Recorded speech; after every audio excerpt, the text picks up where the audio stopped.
Magandang araw mga kakutsero. Ito na naman po ang inyong lingkod na si Jigs na magbibigay sa inyo ng giya ngayong araw ng linggo. Ngayon po, meron pa po tayong 12 magagandang karera, no? At lahat po may premyo. Kung dihadista po kayo, yan po ang piliin nyo. Sarili nyong pili, no? Baka makachamba. Itong aking giya ay purely review at and analysis ko lamang at walang halong information. Simulan na po natin. Race number 1, the 2025 Philracom Chairman's Cup Division 3. Distance is punishing 2,000 meters at may 8 kalahok. Tatakbo po rito yung paborito kong kabayo ngayon, yung nag-uumento. Numero 3, Modern Legacy, nagagamay ni Jomer Storke. Ang lalayo po ng mga panalo nito, Modern Legacy, no? Bagamat solo area yung numero 1, secretary, sa tingin ko siya ang mahigpit na makakalaban. Kaya dito sa race number 1, ang pili ko po, doon ako sa numero 3, Modern Legacy. Panigundo ko naman po, numero 1, secretary. Sa race number 2, the NPJAI LAVD V Racing and Farms Race. 3-year-old and above maiden race, placer. Distance is 1,400 meters. Full gate po tayo dito. Ang itong Deputy Mischief, no? Ang unang takbo niya sa kanyang Novato race, nag-1:15.4. Sa tingin ko, may tsamba po yan, magandang dihado. At mapapansin natin yung nagbabalik na Mystic Jude, no? May panalo din po yan sa akin ni Pabs Cabalejo. Si Brewing Point, no? Binigay na po kay JT Pabilik. Itong sila Day Will Be Done, hindi ko masyadong kursunada ang prueba. 1:19 lang po ang tinapos niyan. Si Magnolia Ariana ay 1:21 lang.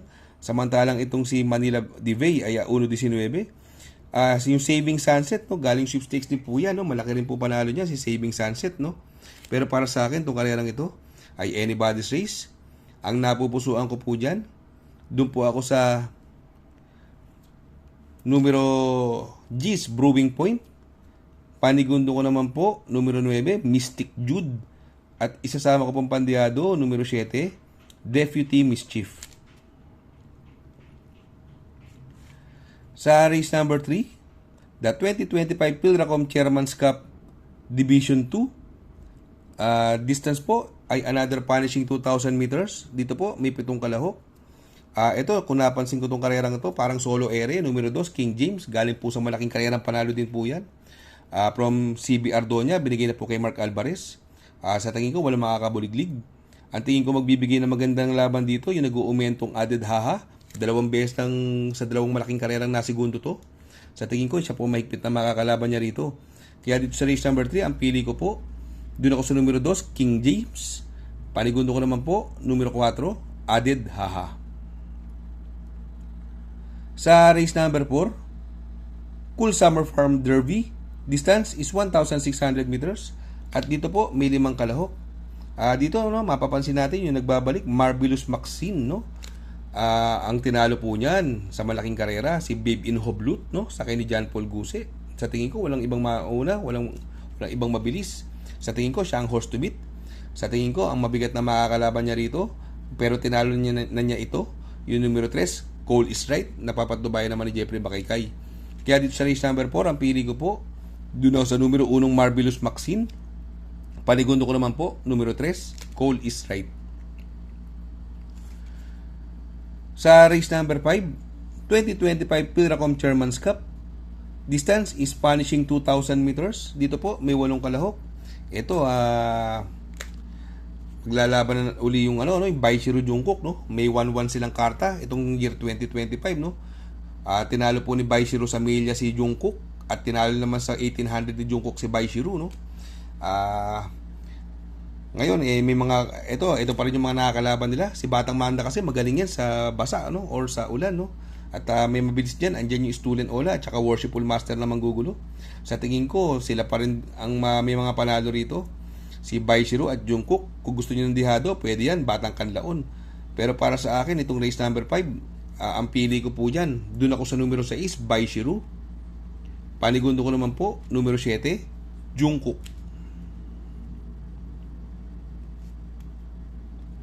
Sa race number 6, NPJA MMTCI Trophy Race. Distance is 1,400 meters. At dito po, may 8 kalahok. Itong gandang no? Ang gandang imported na labanan to, no? Makikita na natin yung pinagmamalaking Ace of Diamonds na nanalo sa Singapore, no? At ang ganda rin po ng kanyang barrier run dito, no? Sayang lang at hindi nakasama si Andy Amo Aferenze. Ito naman si Hole in One, ang galing din po ng panalo, nag-uumento. Nagpanalo po ng nakaraan yan, no? Si Hole in One. Ang ganda po ng pinrueba niya, nag-1.39 po yan sa milya. Ito, nagbabalik, Redeemer, no? Si Redeemer sa kanya dyan, Alvin Guse. Sa tingin ko, nagpagpaglanto ng kalawan ng barrier niya, pero ang ganda rin po ng prueba, no? 1.26. At yung undefeated na Birdstone, malalaman natin ngayon dito kung undefeated pa rin siya o tatalo na siya ngayon. Kaya dito sa race number 6, no? Para sa akin, magdadalawa po ako dyan, no?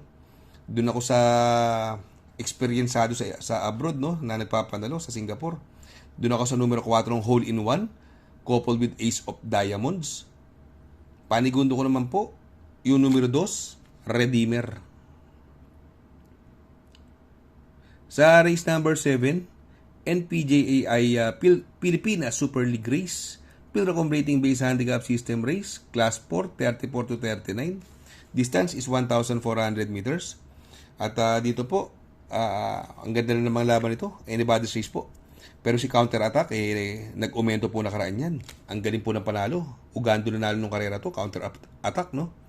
Yung couple entry niyan na si Crusading, nag-barrier po nakaraan niya, no? 1.27.4 po ang tinapos niya, no? Sa tingin ko, yung dalawang yan, pares may panalo. Ang magdadala po ng unahan dyan, yung part-time lover, no? At ang pwedeng bumuliglig sa kanya, si Alegna at si Red Queen. Sa tingin ko, yan po. Ito naman si Longevity. Nasiguro po dihado yan, si Longevity. Ito naman si Madam Mayhem. Siya po ang pwedeng makapanood din ng laban dito, no? Kung sakaling magkaroon ng lutyahan. Kaya dito sa race number 7, ang pili ko po. Doon ako sa numero 3, Counter Attack, coupled with Crusading. Panigundo ko naman po, numero 6, Longevity. At isasama ko pang pandiyado, numero 1, Madam Mayhem. Sa race number 8, NPJAI Herminio SS Guerra Race, 3-year-old Group 6 race placer. Distance is 1,400 meters. At dito po may siyam na kalahok. Dito, no, makikita natin yung mga nag-uumento, no. Ang galing ng panalo ng maiden ito. Flaming June, no. Sa tingin ko, siya ang napupusuan ko rito. Mag-uumento pa yan. Ang mahigpit na makakalaban yan, yung tumakbo nung nakaraang stakes race, no. Si Blackjack. Kung hindi ako nagkamali, dumating po yan ng tersero o kwarto. Na halos kadikit lang, no. Kung saan nanalo si Transform, no. Yan po mahigpit na makakalaban. Kaya dito sa race number 8, ang pili ko po, doon ako sa numero 9, Flaming June. Panigundo ko naman po, numero 1, Blackjack. Sa race number 9, NPJAI Patrick Uy Race, Pilracom Rating Based Handicap System Race, Class 5, 11 to 15 split. Distance is 1,400 meters. At dito po, may 10 kalahok. Itong laban na ito, another anybody's race. Sa tingin ko, walang solo air itong Lord Bentley. Ang pwedeng humabol sa kanya ay Louis Bill, no? At saka si Limon Sudan Pauls. Pero sa tingin ko, ibang klase ang ere ngayon ni Lord Bentley. Yung White House, no? Ito, bagong baba. Sakay ni Christian Advincula at Red Soul. Pares may panalo po yan. At ito, magandang dihado naman, yung numero 4 ng Malabon King. Nagamay ni J.R. Sargent de Ocampo. At tatagbuin na siyang hinete na yan. Kaya dito sa race number 9, ang pili ko po, doon ako sa numero 7 White House, coupled with Red Soul. Panigundo ko naman po, yung numero 8 Lord Bentley. At isasama ko pang pandiyado, numero 4, Malabon King. Sa race number 10, NPJAI Renzel Torres Race, Pilracom Rating Based Handicap System Race, Class 4, 16 to 21 split. Distance is 1,400 meters. At dito po, may 12 kalahok. Another anybody's race po itong karerang ito.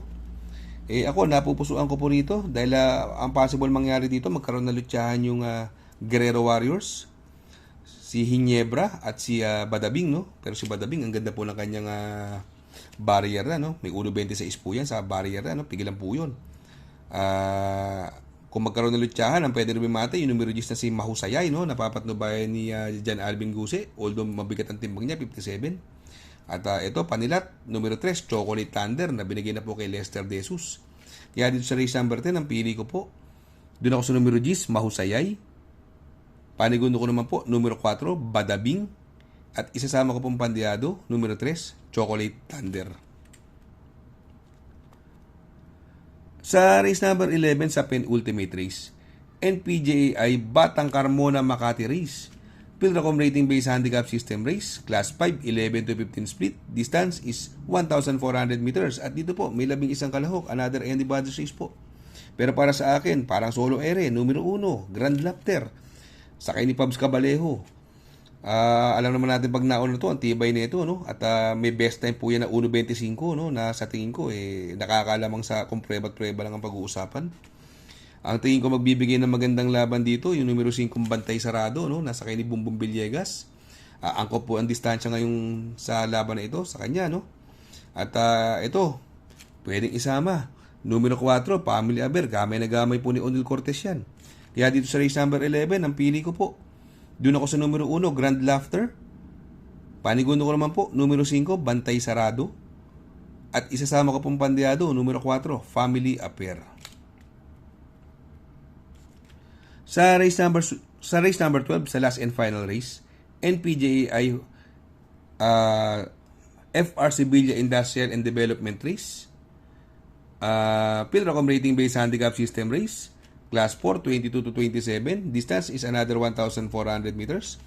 At dito po, nakikita natin ang mga nagbabalik. Si Border Force, no? Imported po yan, no? May preba po na 1.13 medya yan, no? Si Border Force, no? At nag-barrier po yan, no? May preba rin po sa barrier yan ng 1.27, no? Sa tingin ko, malaki chance niya, no? Ito, nagbabalik yung unending race, no? Sa tingin ko po, may panalo din po yan at yung Tadius. Pero ito, yung numero 6 na Morning After, no? Nanalo po last niya, nakapigil hanggang meta, no? Banderan tapos. Sa tingin ko, siya na rin ang mauna sa laban na to. Sa to, no? Ang pwede makalutsa niya si Basket of Gold, pero sa tingin ko mag-uumento itong Morning After. Sakay-sakay ni Bumbong Villegas. Kaya dito sa race number 12, ang pili ko po, doon ako sa numero 6, Morning After. Panigundo ko naman po, numero 7, Border Force. Shout out nga pala kay Sir Pax ng Barkadahan OTV. Located po siya sa 1139 New Antipolo Street, Corner Vargas. Malapit lang po sa Abad Santos, yung bagong ginawang tulay. Very convenient and attentive po ang mga tao. Pwede po kayong mag-EB at party while betting on racing. Baka magawi kayo dyan sa Herrera, Corner Oroqueta. Andyan po ang Pipay's Halo-Halo. Ang isa sa pinakamasarap na halo-halo at homemade lahat ng ingredients po dyan. Ultimo Ice Cream. Tabi lang po yan ng Pares. At tatapat po ng Kapihan. Shout out kay Sir Arnel Mendoza. Please support his channel. Shout out po Sir Arnel Mendoza. Good luck mga kakutsero. Sana po matapat ang ating giya at yung mga nakasunod. Sana po ay magsitama po kayo. Ako yung makikiusap lamang at makikisuyo sa inyo na please like, share, subscribe, and hit the notification bell para update kayo sa aking mga giya. Good luck po and happy racing.